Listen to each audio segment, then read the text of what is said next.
पवित्र श्रीमद् भागवत गीता, पवित्र चारों वेद, पवित्र कुरान शरीफ, पवित्र बाइबल, पवित्र गुरु ग्रंथ साहिब, पवित्र कबीर साहिब की वाणी में छुपे हुए गूढ़ रहस्य अर्थात तत्व को जानने के लिए कृपया अवश्य सुनिए जगत गुरु तत्वदर्शी संत रामपाल जी महाराज के मंगल प्रवचन। सतगुरुदेव की जय। बंदी छोड़ कबीर परमेश्वर जी की जय। बंदी छोड़ गरीबदास जी महाराज जी की जय। स्वामी रामदेवानंद जी गुरु महाराज जी की जय हो।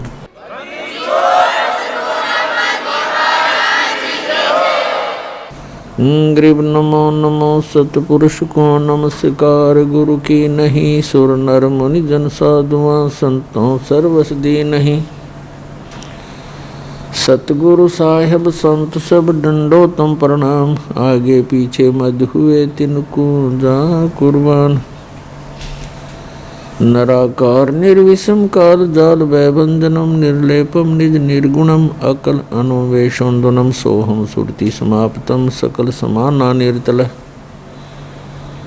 उज्ज्वल हीरंबर हरदमं बेपर्व अथाह वार पार निमद्यतम।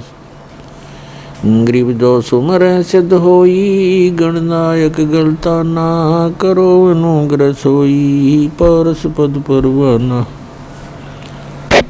आदि गणेश मनाऊं गणनायक देवन देवा चरण कमल लो लाऊं आदंत करूं सेवा।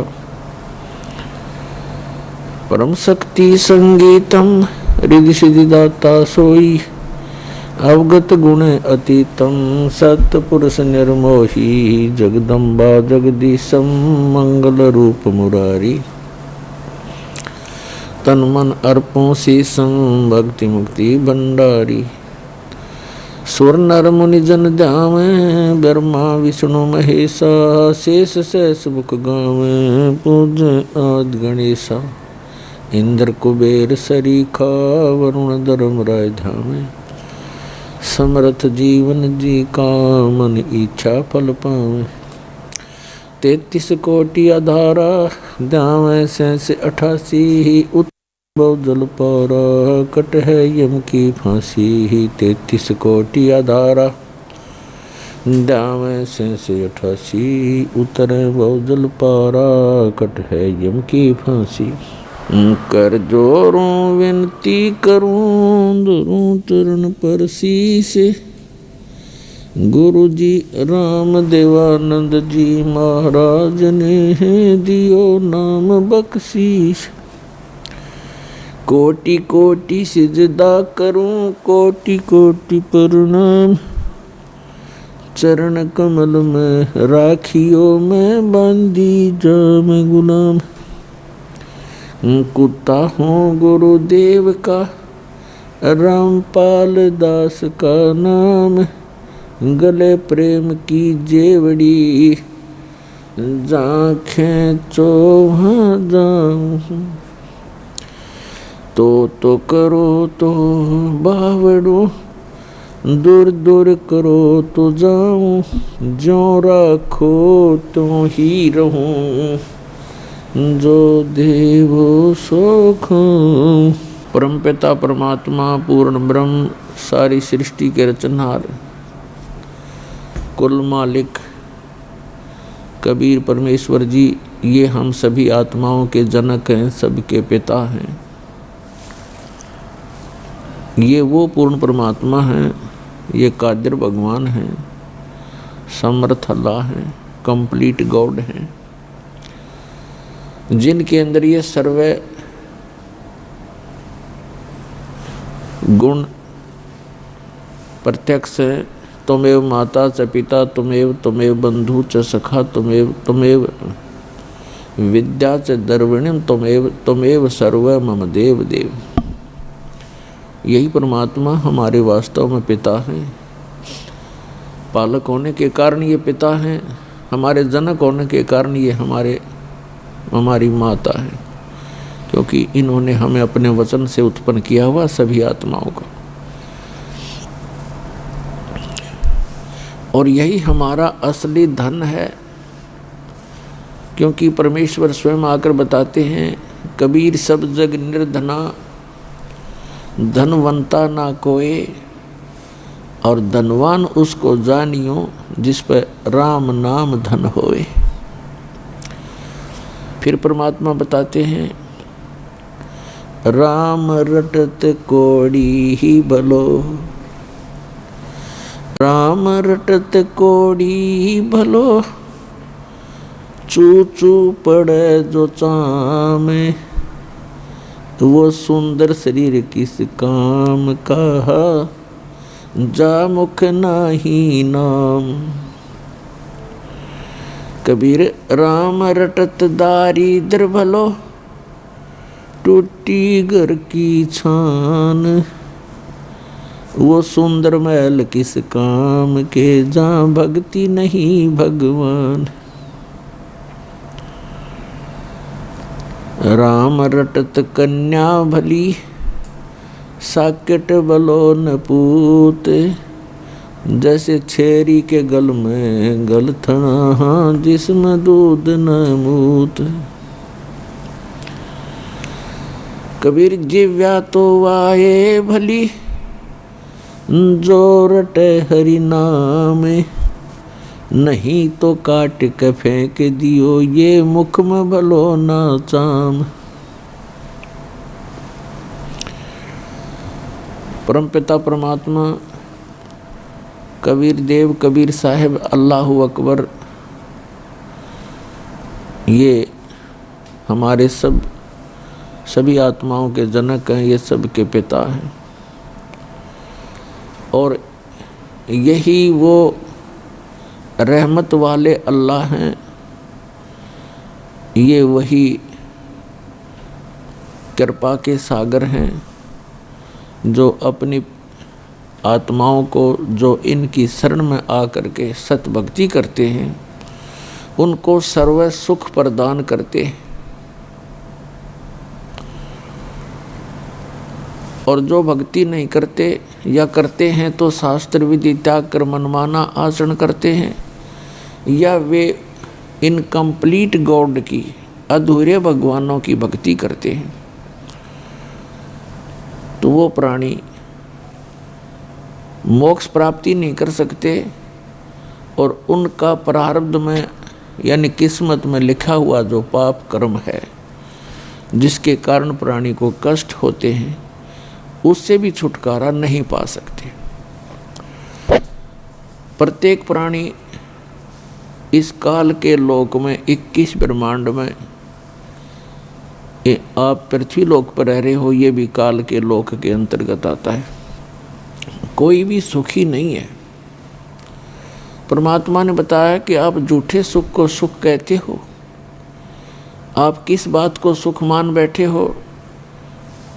पैसा हो, बढ़िया कोठी हो, कार हो, संतान हो, बस आप इसको मौज मानते हो, इसको आप सुख मानते हो।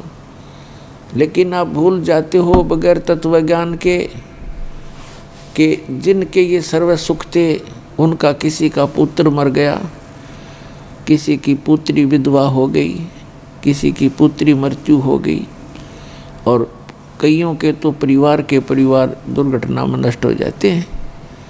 तो फिर कहाँ गई वो मौज? उस समय ध्यान नहीं आता हमारे को कि ये कैसे बिजली गिर रही है, क्यों तो हम मर रहे हैं, क्यों जन्म रहे हैं, इसके पीछे कारण क्या है? तो ये परमात्मा ने आके बताया, जो हमारे पिता हैं, और हम गलती से यहाँ आ गए थे इस काल के साथ मेला देखने, और इस मेले में हम भी चल गए, अपने परमात्मा से भी छुट गए।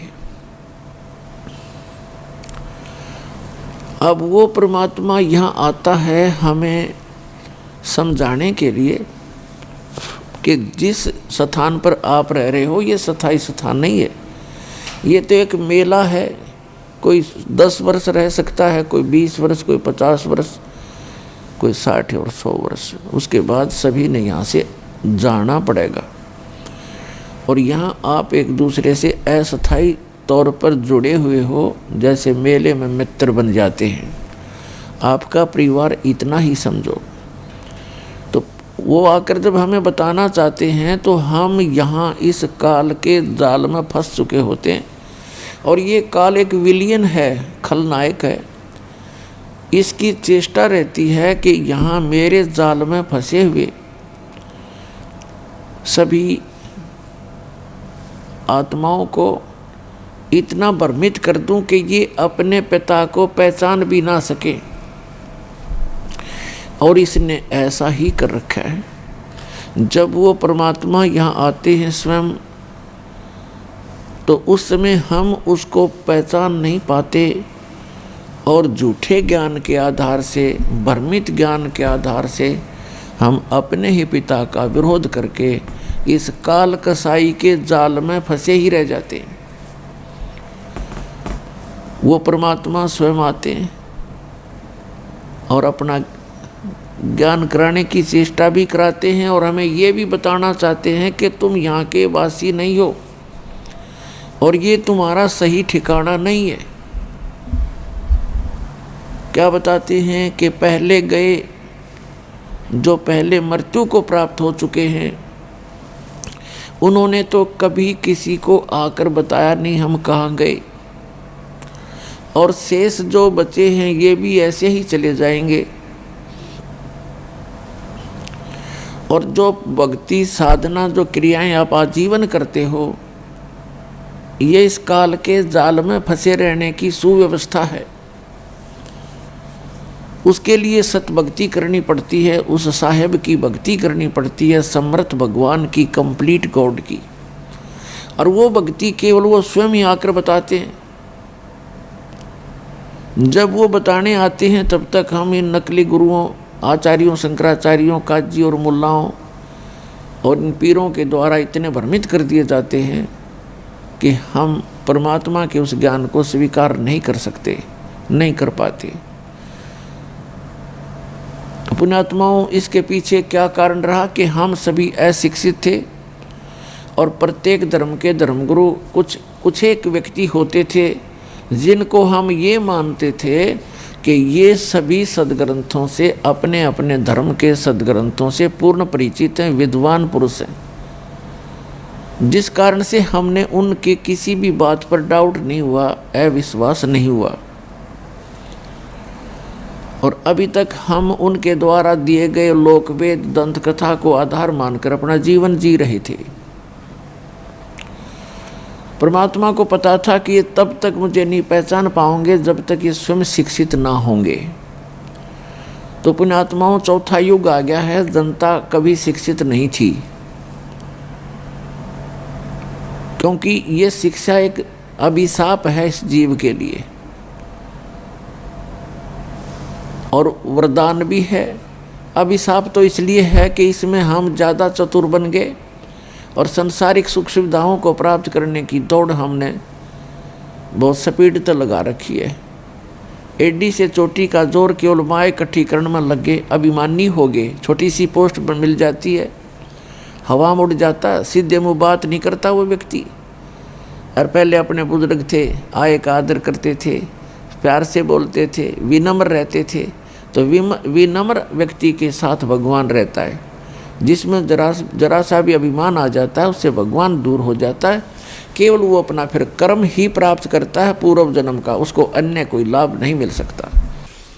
तो अब परमात्मा ने आप जी को शिक्षित बनाया है। अब ये शिक्षा आपके लिए वरदान सिद्ध होगी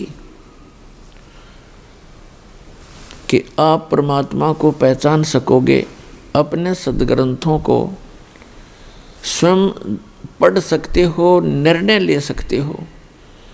और इस मनुष्य जीवन का मूल उद्देश्य है केवल परमात्मा प्राप्ति, भक्ति करके सतलोक जाने के लिए ही ये मनुष्य जीवन प्राप्त होता है। जो क्रियाएं हम करते थे, संतानों उत्पत्ति,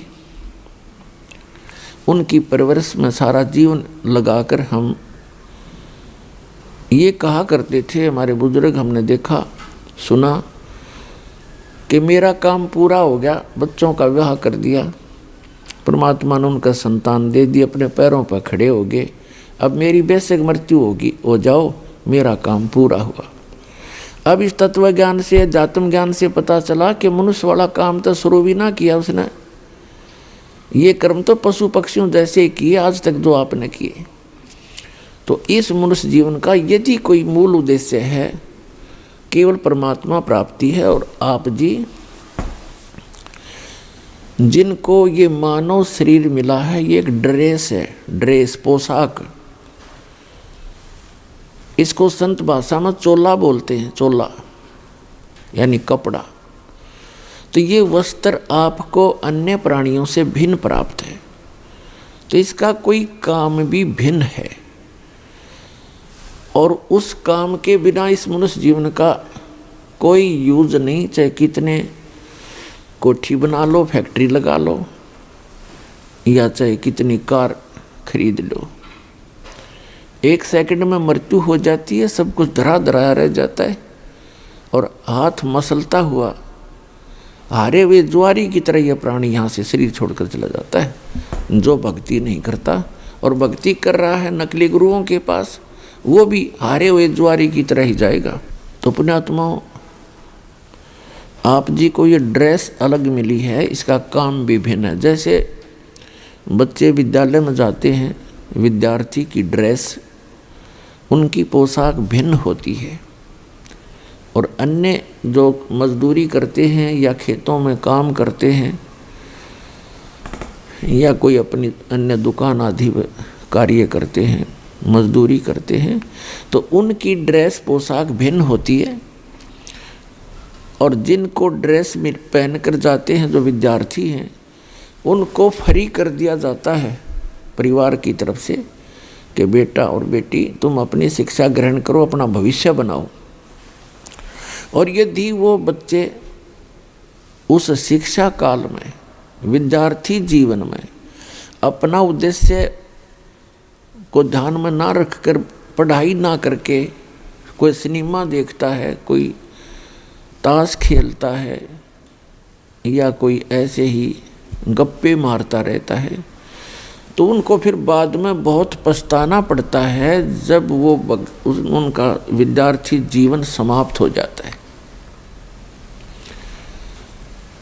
एक समय एक व्यक्ति सड़क के ऊपर, रोड के ऊपर वहाँ मिट्टी डाल रहा था, मजदूरी कर रहा था। वहीं पर उसी रोड का इंचार्ज एक एक्सियन आया, एग्जीक्यूटिव इंजीनियर, और वो जब आकर इंस्पेक्शन करके चला गया, तब वो टोकरी डाल रहा व्यक्ति, वो मजदूर कहता है कि ये एक्सियन, इसका ये नाम है, ये मेरा सहपाठी था, मेरा क्लास फेलो था, मेरे कर्म फूट गए, मैं पढ़ा को नहीं, बकवाद करता रहा, सिनेमा देखता रहा। हम इकट्ठे ही इंजीनियरिंग कर रहे थे, +2 करके, 12वीं करके, और मैं पढ़ा नहीं। आज ये एक्शन लग के कारों में घूम रहा है और मैं मजदूरी कर रहा। तो परमात्मा कहते हैं आप यूँ पछताओगे जिनको मानव शरीर प्राप्त है। ये विद्यार्थी हो तुम, और जो बच्चे इधर ध्यान देंगे, अपना इस मूल उद्देश्य को पूरा कर लेंगे, सत्य भक्ति, पूर्ण संत की खोज करके, सत्य भक्ति करके, ये तो चले जाएंगे सतलोक में, जहाँ कोई सुख, कोई दुख नहीं, सुख ही सुख है। और फिर कभी मृत्यु नहीं होगी, कभी वृद्ध अवस्था आपको नहीं सतावेगी। वहाँ वो सृष्टि है रहने की। ये तो सजा प्राप्त प्राणी यहाँ पर डाल दिए गए हैं, जिन्होंने वहाँ गलती की थी एक बार। तो जो यहाँ से सत भक्ति करके चले जाएंगे तो वो तो सुख पाएंगे उसे, जो पढ़कर एक्शन लग गया। और दूसरे दुख पाओगे जो इस मनुष्य जीवन के अंदर केवल राजनीति में, कोठी बनाने में, बंगले बनाने में, घूटी सूटी लाने में और बेमतलब की बकवाद करके अपना जीवन व्यर्थ कर जाते हैं। वो ऐसे पछताएंगे जैसे वो मजदूर पछता रहा था, फिर गधे कुत्ते बनकर मजदूर लगेंगे। इसलिए परमात्मा ने आकर स्वयं ज्ञान दिया है कि आप भक्ति करो, और जो भक्ति नहीं करते वो चाहे भले ही आज आपको सुखी नजर आते हैं, वो उनके पूर्व जन्म की शुभ कर्मों की बैटरी चार्ज है। आगे चार्जर लग नहीं रहा तो जब तक पूर्व जन्म की बैटरी चार्ज है यानी पुण्य कर्म है वो उनके चलेंगे, तब तक तो उसको कोई परेशानी नहीं होगी। और जब परेशानी आने लगेगी, बैटरी डिस्चार्ज होगी, पुण्य क्षीण हो जाएंगे, फिर उस पर कहर पे कहर टूटेंगे। तो इसलिए जो आज सुखी है उसको भी चार्जर लगाना पड़ेगा, यानी सद्भक्ति रूपी ये साधना इस दास से प्राप्त करनी पड़ेगी। क्योंकि विश्व के अंदर इस दास के अतिरिक्त किसी के पास सतभक्ति नहीं और सच्चा ज्ञान नहीं, सब गलत ज्ञान प्रचार कर रहे हैं।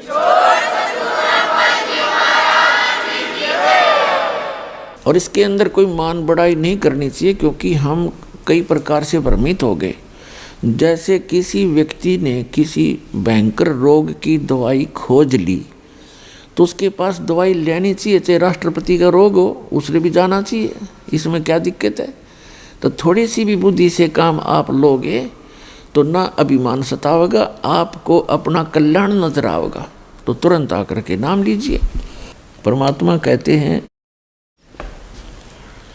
मन तू पावेगा अपना किया रे, भोगेगा अपना किया रे। मन तू पावेगा अपना किया रे, भोगेगा अपना किया रे।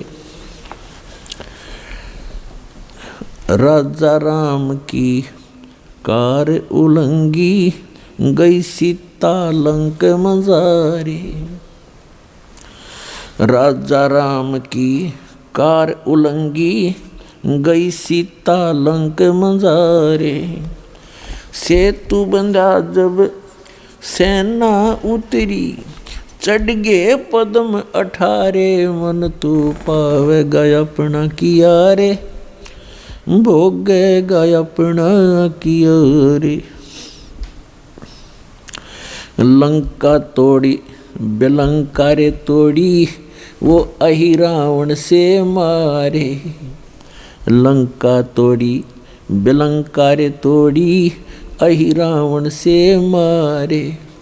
10 मस्तक रावण के काटे, विभीषण को राज दिया रे। मन तू पावेगा अपना किया रे, भोगेगा अपना किया रे। प्रहलाद पैज परवान करी है, धर नरसिंह अवतारे।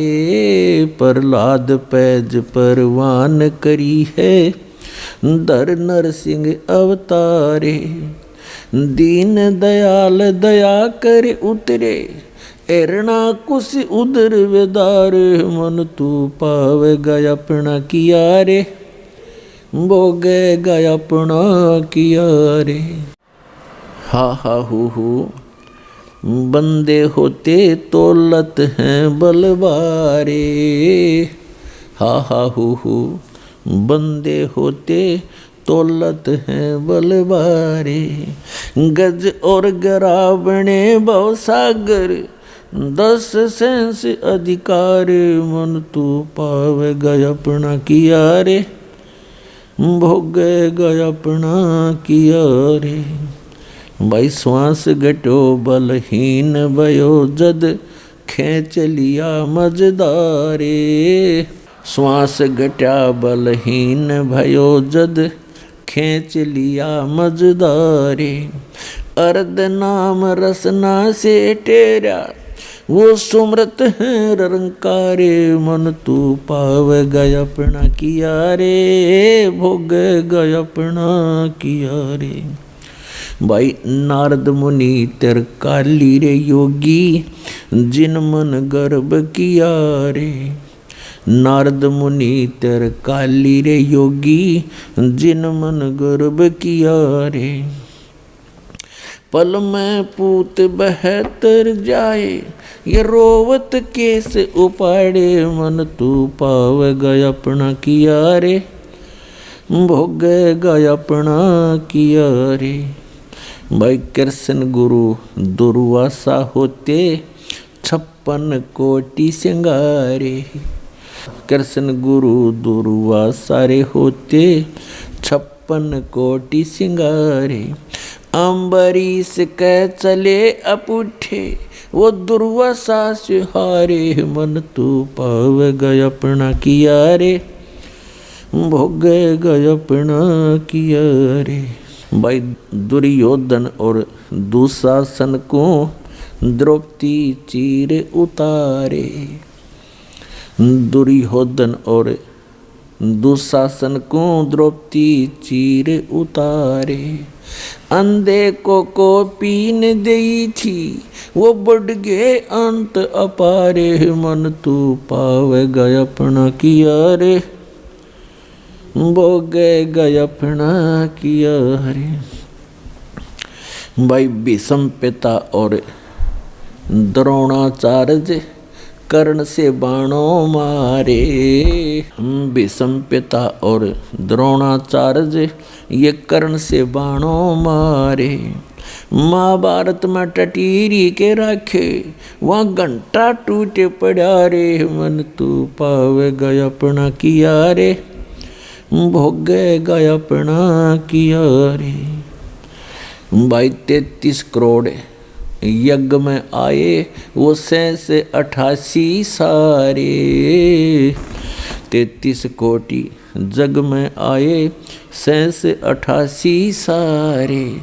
12 कोटि वेद के वक्ता वहाँ सुपच का शंख बजारे। मन तू पाव गय अपना किया रे, भोग गय अपना किया रे। भाई चमरा कनक जनेऊ काढ़ा विप्र पंडित सब हारे। चमरा कनक जनेऊ काढ़ा पंडित विप्र सब हारे। जुल्हे के घर बालद आई वो केसों से बन जा रे। मन तू पाव गय अपना किया रे, भोग गय अपना किया रे। मीराबाई को मारन लागे जहर का प्याला प्यारे। मीराबाई को मारन लागे जहर का प्याला प्यारे। पीवत ही अमृत हो गया सर्द ही और।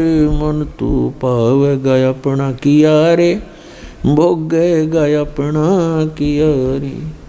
कंस केसी चानौर खपावण जीतन मल अखारे। कंस केसी चानौर खपावण जीतन मल अखाड़े। कृष्ण को तो यश दिया ये कबीर न कारज सारे। मन तू पाव गय अपना किया रे, भोग गय अपना किया रे। भाई शंखों कृष्ण करें खवासी धन तू सिरजन हारे। शंखों कृष्ण करें खवासी धन तू सिरजन हारे। दास गरीब करे को सरवर ऐसा शीश हमारे। मन तू पाव गय अपना किया रे, भोग गय अपना किया रे। मन तू पाव गय अपना किया रे, भोग गय अपना किया रे। पुण्यात्माओं, ये जो वाणी दास ने आपको सुनाई है ये आदरणीय गरीबदास साहिब जी ने अपने मुख कमल से बोली है। लेकिन ये ज्ञान गॉड गिवन है। पूर्ण परमात्मा,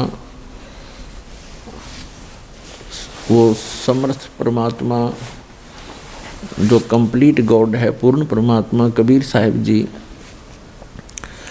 आदरणीय गरीबदास साहिब जी को आकर मिले थे। खेतों के अंदर जब वो गऊ चरा रहे थे, 10 वर्ष के बालक पाली गए हुए थे, गवाले थे, और भी बहुत से गांव के व्यक्ति बड़े छोटे अन्य भी अपने अपने गऊओं को इकट्ठा ही चरा रहे थे। तो वहाँ परमात्मा आए थे, एक जिंदा महात्मा का रूप बना के, एक साधु संत का रूप बना के, और गरीबदास जी की आत्मा को निकाल के सतलोक लेकर गए थे। ऊपर के ब्रह्मांडों का सारा विवरण दिखाया था। ब्रह्मा विष्णु महेश के लोक दिखाए, धर्मराज का लोक दिखाया, क्या क्या यहाँ की व्यवस्था है, आप यहाँ जन्मते मरते क्यों हो, इसका कारण क्या है, ये सब उनको प्रत्यक्ष करवाया था। किनको? आदरणीय गरीबदास साहिब जी को। आदरणीय गरीबदास साहिब जी को फिर परमात्मा अपने सतलोक लेकर गए थे, जिसे सचखंड कहते हैं, जिसको शाश्वत स्थान कहते हैं, सनातन परमधाम गीता में कहा है। वहाँ ले गए थे, फिर वापस छोड़ा था ला करके।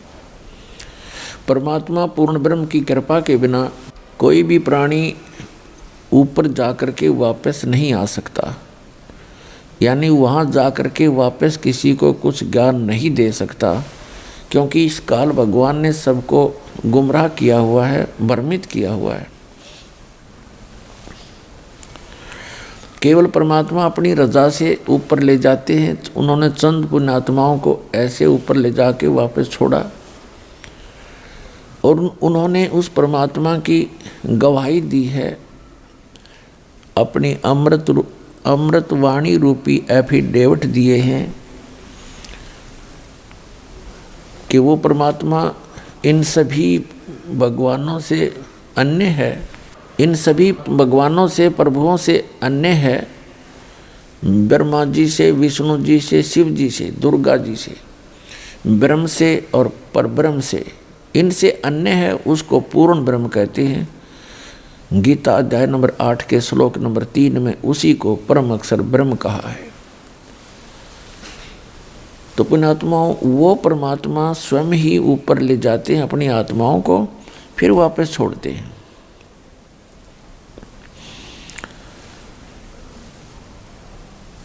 और फिर वो आकर के भगवान के विषय में जानकारी देते हैं। उनमें से एक गरीबदास जी हैं, जो परमात्मा से प्राप्त यथार्थ ज्ञान के आधार से क्या बता रहे हैं कि जिस लोक में आप रह रहे हो, ये तो केवल भक्ति करने के लिए आपको मानव शरीर दिया जाता है इस लोक में। बाकी अन्य प्राणी तो अपने पूर्व जन्म के कर्मों का ही भोग रहे होते हैं। और आप सत भक्ति ना करके अन्य भक्ति करते हो या यहाँ बकवादों में लगे रहते हो, तो उनके साथ कैसी कैसी घटनाएं घटी। यदि आप यहाँ सुख संपत्ति चाहते हो, सुख संपत्ति से सुख मानते हो या संतान से सुख मानते हो, उसका उदाहरण देते हुए बताते हैं,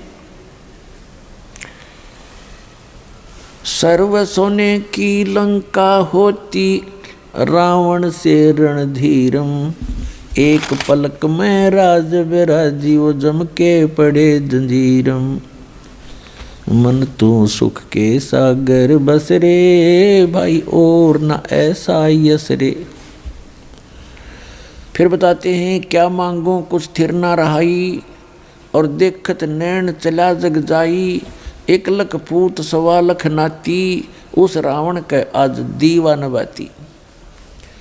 यदि आप यहाँ संपत्ति चाहते हो, बड़ी बड़ी हवेली बनाना चाहते हो, कई कई मंजिल की कोठियाँ बनाना चाहते हो, और उसके ऊपर अच्छी मार्बल वगैरह लगा कर अपनी शान और शौकत बनाकर आप खुश हो, उसको संकेत देते हैं कि श्रीलंका का राजा जो रावण था, उसने सोने के महल बना रखे थे, सोने की ईंटों से,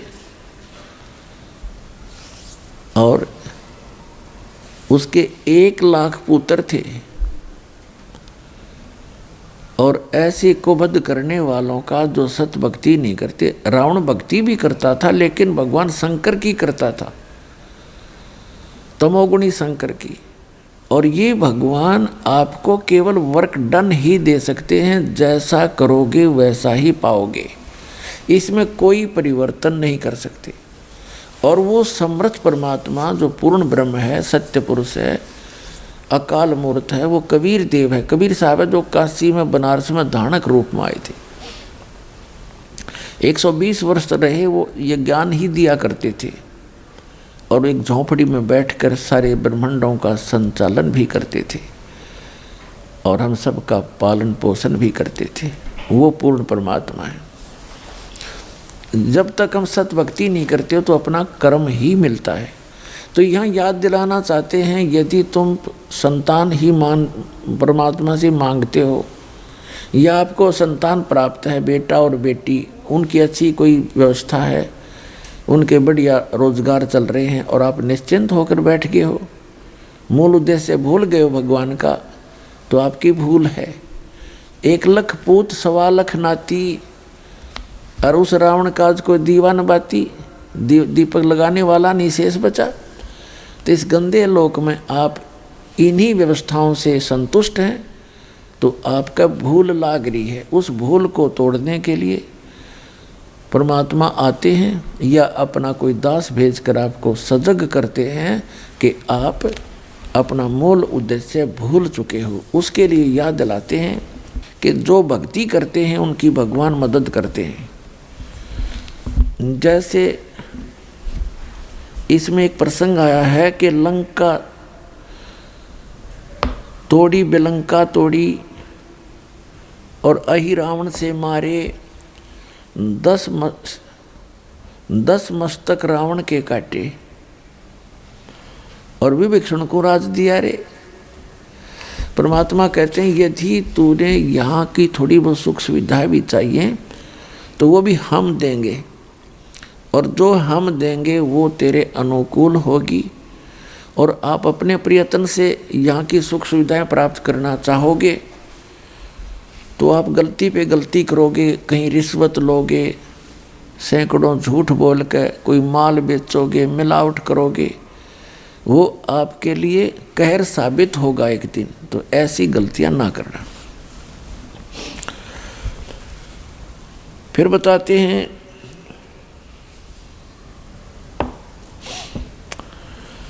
एक हा हु नाम के 2 साधक थे। हा हु बंदे होते तोलत हैं बलभारे, और गज और गरहा भय बने भवसागर 10 संस अधिकारे। श्वास घटा बलहीन भयो जद खींच लिया मझधारे, अर्ध नाम रसना से टेरा सुमरत है रंकारे। एक हा एक हु 2 साधक थे तपस्वी। अब इस काल ने ऐसा जुल्म कर रखा है, पहले तो कोई भक्ति करता ही नहीं, करना चाहता ही नहीं, और करना चाहता है तो उसको मिसगाइड करके रखता है। इन 2 प्राणियों के प्रेरणा हुई हम भक्ति करें, उनको नकली गुरु से मिला देता है। उन गुरुओं ने उनको बता दिया हा और हु को कि आप जी तपस्याएं करो, तपस्या से भगवान मिलता है। अब दोनों ने तपस्या की, उनको अभिमान हो गया आपस में कि मेरा तप तेरे से ज़्यादा है। दूसरा कहता कि नहीं, मेरी तपस्या तेरे से अधिक है। तो दोनों का फैसला, वो अपना निर्णय कराने के लिए ब्रह्मा जी के पास गए। ब्रह्मा जी से पूछा कि हमारा निर्णय करके बताओ, आप तो अंतर्यामी हैं, कि हम में से कौन से का तप ज़्यादा है। ब्रह्मा जी को पता था कि तप से सिद्धियां आ जाती हैं, और ये जितने भी ऋषि मुनि थे सिद्धियां प्राप्त करके ये सर्प बन गए विषैले। इनके जरा सी भी कोई प्रतिकूल बात कर देता था उसको श्राप दे देते, और जिसका खामियाना श्री विष्णु जी ने भी भोगना पड़ा। जिस कारण से ब्रह्मा जी ने अपने सिर से बला टाल दी और कहा भी मैंने ना तो इतना कोई तुम्हारे जैसा जितना तप किया, और मुझे तो ये सृष्टि के कार्य में बहुत व्यस्त रहना पड़ता है, आप श्री विष्णु जी के पास जाओ। वो विष्णु जी के पास आ गए। विष्णु जी से भी यही प्रार्थना करी। विष्णु जी के भी यही मन में शंका आई कि यदि मैंने, जैसे ब्रह्मा जी ने भी ये सोचा था, यदि मैंने एक व्यक्ति को कह दिया, एक को तो कहना पड़ेगा तेरा ज़्यादा तेरा कम है, तो जिसको भी कम बता दिया वो श्राप दे देगा। वो डर गया, इसलिए अपने सिर से बला टाल दी। विष्णु जी के मन में भी ये शंका हुई कि यदि मैं एक को कहूँगा तेरी तपस्या ज़्यादा है, इसकी कम है, तो कम जिसकी बताऊँगा वो श्राप देगा। तो इस संकट को भगवान विष्णु जी ने भी मोल लेना उचित नहीं समझा। उन्होंने कहा भी देखो मैं तो व्यवस्था में लगा रहता हूँ, पालन पोषण का कार्य डिपार्टमेंट, होम डिपार्टमेंट है मेरे पास, आप जाओ भगवान शंकर जी के पास, वो ज़्यादा तप वप करते हैं, वही आपका फैसला कर सकते हैं। तो वो गए भगवान शिव जी के पास। अब भगवान शिव जी ने भी सोचा भी ये एक को तो कहना पड़ेगा, तेरी कम है इसकी ज़्यादा है, तो ये हैं सर्प डस देंगे। उन्होंने भी अपने सिर से बला टाल दी कि अभी एक मतंग नाम के ऋषि हैं पृथ्वी पे, वर्तमान में वही बता सकते हैं, वो बड़े साधक हैं, बड़े तपस्वी हैं, आप वहाँ जाइए। तो दोनों आगे मतंग ऋषि के आश्रम की तरफ जा रहे थे। मतंग ऋषि जो थे बड़े डिल डोल, बड़े तगड़े, भारा शरीर था उनका। तो उन्होंने, ये मन बड़ा बदमाश है, कबीर साहब कहते हैं मन के मते ना चालिए, मन है पक्का दूध, ले डूबे दरिया में और फिर जा हाथ छूटे। उल्टे काम करवा के फंसवा के फिर आप निकल जाता है। तो उन्होंने दोनों ने देखा उस महापुरुष को। मतंग ऋषि पूछा कहाँ है, कि वो सामने बैठे तगड़े थे, डुल डुल। एक ने तो मन में सोचा कि बड़ा हाथी सा बैठा भाई, दूसरे ने सोच लिया अच्छा मगरमच्छ शाहिद है महात्मा। तो उन्होंने मतंग ऋषि के पास आकर के कहा, मतंग ऋषि के पास एक सिद्धि थी जो मन की वृत्ति बता देती थी, इसने क्या सोच रखा है। तो मतंग ऋषि से उन्होंने प्रश्न किया कि महाराज हम में से कौन से की तपस्या ज़्यादा है, कौन शक्तिशाली है, आप निर्णय करो। मैं कहता हूँ मेरी भक्ति ज़्यादा, तपस्या ज़्यादा, ये कहता है मेरी ज़्यादा। मतंग ऋषि ने कहा कि जो तुम्हारे मन में तुमने सोच के आए हो उसी से फैसला होगा। तो आपने क्या सोचा भगवान? आपने ये सोचा था कि मतंग ऋषि बड़ा हाथी सा पड़ा है, तो और आपने सोचा था ये मगरमच्छ जैसा है। आप मगरमच्छ बनो, आप हाथी बनो, अपना फैसला आप करो। तो दोनों का शरीर छूट गया, मृत्यु होगी। एक ने हाथी के यहाँ जन्म हुआ, दूसरे का मगरमच्छ के घर जन्म हुआ, शेष जन्म हुआ। फिर कहते हैं हाथी जब जवान हुआ और जल पीने के लिए दरिया पर पहुंचा, सरोवर पर, मगरमच्छ ने उसका पैर पकड़ लिया पूरब के संस्कार से। अपने आत्माओं, पहले मगरमच्छ ने हाथी को अंदर खींचना चाहा, हाथी मगरमच्छ को बाहर खींच लाया, फिर कभी वो अंदर खींच ले जाए, कभी वो बाहर खींच ले। सारा दिन ऐसे उनकी रिहर्सल चले और शाम को मगरमच्छ उसका पैर छोड़ दे कि कल आना, कल आऊँगा। अगले दिन फिर वो ऐसे ही चलते रहे।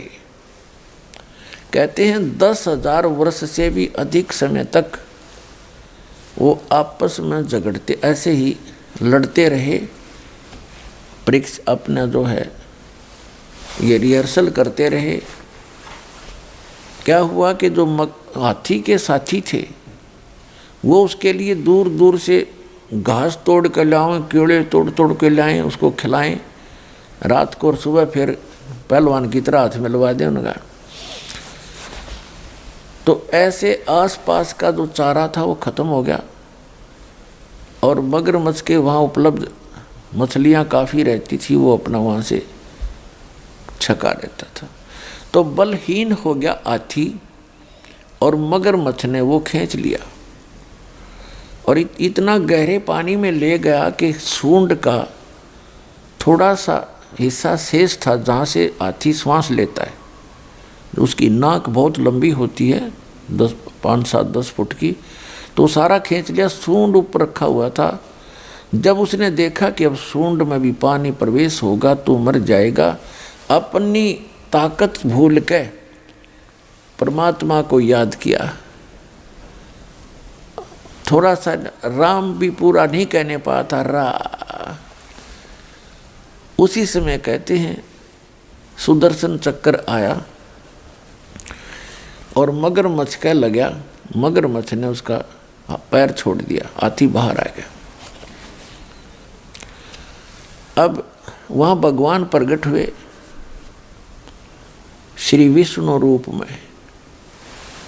और आखिर कहा कि भी गज यानी हाथी आप चलो स्वर्ग में। तो क्योंकि आपने मुझे कसक के साथ याद किया, आपने मेरे को कसक के साथ याद किया, इसलिए स्वर्ग चल। तो जब मगरमच्छ ने कहा कि हे भगवान, देखो हम अपनी जिद के आधार से अभिमानवश हम एक दूसरे से लड़ रहे थे, और जब इसने आपको याद किया मैं उतनी ही कसक से सुन भी रहा था, लेकिन मानवश मैं इसको छोड़ नहीं रहा था। तब भगवान ने कहा ठीक है भाई, तुम दोनों ही चलिए, आप दोनों को ही स्वर्ग भेज देते हैं। अपने आत्माओं कहने का भाव ये है, इस कथा का निष्कर्ष ये निकलता है कि पहले तो यहाँ डड़ेड होते हैं ये साधक, फिर इनके अंदर अभिमान घर कर जाता है। परमात्मा कहते हैं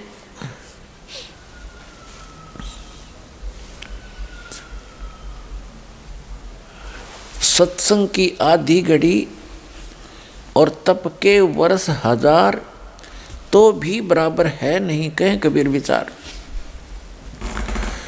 अब इससे क्या निष्कर्ष निकलता है कि पहले तो ये डड़ेड होते हैं, फिर इनमें अभिमान हो जाता है। इन सिद्धियों के कारण एक दूसरे से प्रभु पाक जाते हैं, किसी की हानि ज़्यादा कर देते हैं तो लोग उससे डरने लग जाते हैं, उसको पूजने लग जाते हैं इन ऋषियों को, और किसी को वो थोड़ा मोटा लाभ दे देते हैं अपनी पुण्य से, और उनकी अपनी बैटरी डिस्चार्ज होती जाती है और उनको थोड़ा बहुत राहत दूसरे को दे सकते हैं। दूसरा ये निष्कर्ष निकला कि तब से तो कोई बात बने नहीं, लास्ट में उन्होंने परमात्मा को कसक के साथ याद किया, तो उससे उनको जो लाभ मिला वो हजारों वर्षों के तप से भी नहीं मिला था। तो परमात्मा कहते हैं चाहे कितना ही तुम तप करो, कितनी अन्य क्रियाएं करो, यदि आपके पास भक्ति नहीं है, आपके पास नाम सही नहीं है, तो आप जी वो उस सतर का भी लाभ प्राप्त नहीं कर सकते जहाँ की आप इच्छा रखते हो। जैसे कोई श्री कृष्ण की पूजा करता है, कोई विष्णु जी की पूजा करता है विष्णु रूप में, कोई भगवान शंकर की करता है, तो कहते हैं वहाँ के सतर का लाभ भी आपको उनके मंत्रों से ही होगा, जो मूल मंत्र हैं, मूल नाम है उनके। और दूसरा जो निरंकार, यहाँ पर तीसरी जो बात क्लियर ये होगी आपको कि जैसे उसने रा कहा था, भगवान को याद करना चाहा था, तो इसको निरंकार धुन कहते हैं। निरंकार धुन, निरंकार जैसे ये राधा स्वामी वाले नाम देते हैं ओंकार, ज्योत स्वरूपी निरंकार। तो जो निरंकार है न, पता नहीं निरंकार होता क्या है। जैसे इंसान मरते हुए भगवान को याद करता है विशेष कसक के साथ, वो निरंकार धुन है, निरंकार लौ है उसकी, वो निरंकार लगन है। जैसे हाथी ने मरते हुए रा गया था, ऐसे जो कसक के साथ मालिक याद किया जाता है, यानी उसकी कीमत अलग से होती है। तो भक्ति करने वाले के लिए संदेश है कि जब आप कोई भी नाम का जाप करें, उसको विशेष कसक के साथ करें, फॉर्मलिटी सी ना करें। तो उस कसक के साथ लिए हुए नाम का जो लाभ है वो अत्यधिक है, उसका कंप्लीट लाभ है। तो यहाँ कहने का भाव ये था कि पहले तो ये डड़ेड होते हैं, फिर आंडी पाक जा अभिमान हो जाता है भक्ति करके, और फिर यहीं के यही रह जाते हैं। तो यहाँ जो चौथा कंसेप्ट ये क्लियर हुआ कि जैसे कोई परमात्मा की कथा सुना रहा है कसक के साथ, और सुनने वाला भी सुन रहा है उसी भाव से, तो दोनों को वो ज्ञान लाभ प्राप्त होगा। उस ज्ञान यज्ञ का जो लाभ है दोनों को ही प्राप्त होगा। जैसे दास सत्संग करता है और आप हृदय से सुन रहे हो, तो दोनों को ही लाभ हो रहा है, दोनों को उस सत्र का लाभ मिलेगा। फिर बताते हैं कि दुर्योधन और दुशासन को द्रौपदी चीर उतारे, अंधे को पीन देई थी, वो बद गे अंत अपारे। भीष्म पिता और द्रोणाचार्य कर्ण से बानों मारे, महाभारत में टटीरी के रखे, वहां घंटा टूट पड़ा रे। अब क्या बताना चाहते हैं कि मन तू पावेगा अपना किया रे, भोगेगा अपना किया रे। दुर्योधन और दुशासन ने द्रौपदी के चीर उतारने का, उसको नग्न करने का प्रयत्न किया, तो उस द्रौपदी का चीर क्यों बढ़ गया? पुण्यात्माओं, आज तक जो भी आपको राम नाम की कथा सुनाई गई है, भगवान की कथाएं सुनाई गई हैं, वो इनकम्प्लीट थी, उनका कोई सिर पैर नहीं था। जैसे हमारे मन में एक शंका बनी रहती थी कि जैसे द्रौपदी जी का चीर उतारना चाहा और वो उतरा नहीं, ये कारण क्या था? हम कथा पढ़ते थे, सुनते थे, और ये भी सुनते थे भगवान ने बढ़ा दिया। भगवान ने और बहनों का क्यों नहीं बढ़ाया? कितनों की इज्जत लूटी जाती है, उस द्रौपदी का ही क्यों बढ़ाया? यहाँ बुद्धि कभी नहीं जाती थी, क्योंकि हम इनकम्प्लीट स्पिरिचुअल नॉलेज प्राप्त थे, ग्रहण कर रखे थे, किए हुए थे। तो परमेश्वर ने आके वो कंप्लीट स्पिरिचुअल नॉलेज दिया, और अब इस दास के पास उपलब्ध है, जो इन सभी अधूरी कथाओं को पूरा किया जाएगा। पुण्यात्माओं, आप एक बात को याद रखना कि विश्व के जितने भी प्राणी हैं, ये सभी उस अल्लाह अकबर के, उस कबीर भगवान के, अल्लाह अकबर माने बड़े भगवान के, वो ग्रेट गॉड के, कंप्लीट गॉड के बच्चे हैं। और आज जितने भी पोस्ट प्राप्त हैं, जैसे कोई ब्रह्मा बना है, कोई विष्णु बना है, कोई शिव बना है, या कोई अन्य पोस्ट प्राप्त है, कोई देव बना है, महादेव बना है, और चाहे कोई अन्य यहाँ पृथ्वी के ऊपर राष्ट्रपति बना है, मंत्री बना है, प्रधानमंत्री, मुख्यमंत्री बना है, ये सभी पूर्व की भक्ति किए हुए पुण्यकर्मी प्राणी हैं। अब जैसे दास आपको क्लियर कर ही रहा है, और आपको लगभग क्लियर स्पष्ट हो भी रहा है कि शास्त्र अनुकूल साधना करने से ही जीव को भक्ति लाभ प्राप्त होता है। अध्यात्म मार्ग का जो लाभ होता है वो शास्त्र अनुकूल साधना से ही होता है। और शास्त्र अनुकूल साधना कैसे होती है? जो सदग्रंथों में विद्यमान हो, सदग्रंथों में जिसका ज्ञान हो, सदग्रंथों के आधार से जो भक्ति हो, उसको कहते हैं शास्त्र अनुकूल साधना। और सदग्रंथ कौन कौन से हैं? वर्तमान के अंदर जो सदग्रंथ हैं, पवित्र चारों वेद, पवित्र श्रीमद् भगवद गीता, ये तो हैं गॉड गिवन ग्रंथ। इसके अतिरिक्त पवित्र पुराण, पवित्र महाभारत, पवित्र सुधा सागर आदि, ये हैं ब्रह्मा जी के द्वारा दिए गए ज्ञान में प्लस करके अपने मत जोड़ जोड़ के आगे इसके 18 भाग बना दिए पुराणों के। और महाभारत के अंदर केवल उस घटना है, वो जो महाभारत के अंदर जो पात्र हैं, कौरव और पांडव और कुछ ऋषियों का ज्ञान है।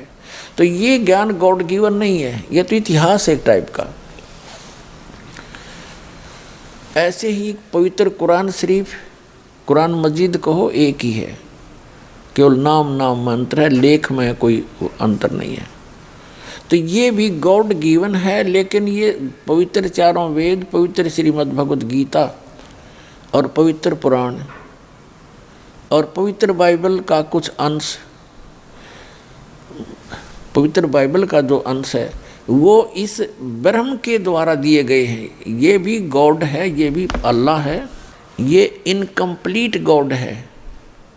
जैसे भारत का जो राष्ट्रपति हैं और प्रधानमंत्री हैं, ये कंप्लीट साहब हैं, हमारे साहब हैं। वैसे तो गृह मंत्री सेंटर का वो भी साहब है, और मुख्यमंत्री स्टेट का वो भी साहब है, एक मंत्री गृह मंत्री स्टेट का प्रांत का वो भी साहब है, एक कमिश्नर भी साहब है, एक डीसी भी साहब कहलाता है, एक एसडीएम भी साहब कहलाता है, तहसीलदार भी साहब ही कहलाता है। तो इस प्रकार ये सभी साहब हैं, लेकिन ये इनकम्प्लीट साहब हैं, अधूरे साहब हैं, इनका सीमा है, अक्षेत्र है। और कंप्लीट साहब जो है, वो पूर्ण साहब जो है प्रधानमंत्री है और राष्ट्रपति है। इसी प्रकार जो ब्रह्म है ये इनकम्प्लीट गॉड है, और इसके द्वारा दिया गया ज्ञान इसका इनकम्प्लीट नॉलेज है। लेकिन जितना है वेद और गीता वो सही है, जो कुरान है उस सत्र का ज्ञान वो सही है, लेकिन उसमें ना पवित्र गीता में, ना पवित्र वेदों में, ना पवित्र कुरान शरीफ में, ना पवित्र बाइबल में उस पूर्ण परमात्मा की पूर्ण जानकारी नहीं है। उसके लिए ऑप्शन छोड़ रखा है। पवित्र श्रीमद् भगवद गीता अध्याय नंबर 4 के श्लोक नंबर 34 में, पवित्र यजुर्वेद अध्याय नंबर 40 के मंत्र नंबर 10 में, और पवित्र कुरान शरीफ के सूरत फुरकानी 25 आयत नंबर 52 से 59 में ये स्पष्ट कर रखा है कि वेद ज्ञानदाता, गीता ज्ञानदाता और कुरान शरीफ का ज्ञानदाता कह रहा है कि वो अल्लाहु अकबर, यानी वो पूर्ण परमात्मा तो कोई और है जिसने 6 दिन में सृष्टि रची, 7वें दिन तख्त पर जा बैठे, जो सबका उत्पादक है।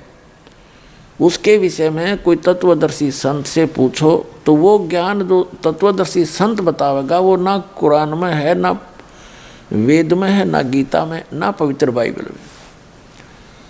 तो वो है कंप्लीट स्पिरिचुअल नॉलेज जो इनके अंदर नहीं है। तो ये जितने भी हैं ग्रंथ ये इनकम्प्लीट ज्ञान रखते हैं, और इनका ज्ञानदाता भी इनकम्प्लीट गॉड है, कंप्लीट गॉड नहीं है, पूर्ण परमात्मा नहीं है। इतनी सी बात। तो ये जो अब आपको ज्ञान प्राप्त है उस कंप्लीट गॉड के द्वारा दिया हुआ, पूर्ण परमात्मा के द्वारा दिया गया ज्ञान है। आज दास आपको उनका दिया हुआ ज्ञान एज ए टेप रिकॉर्डर सुना रहा है, और उस परमात्मा की कृपा के बिना अन्य इसको समझ नहीं सके।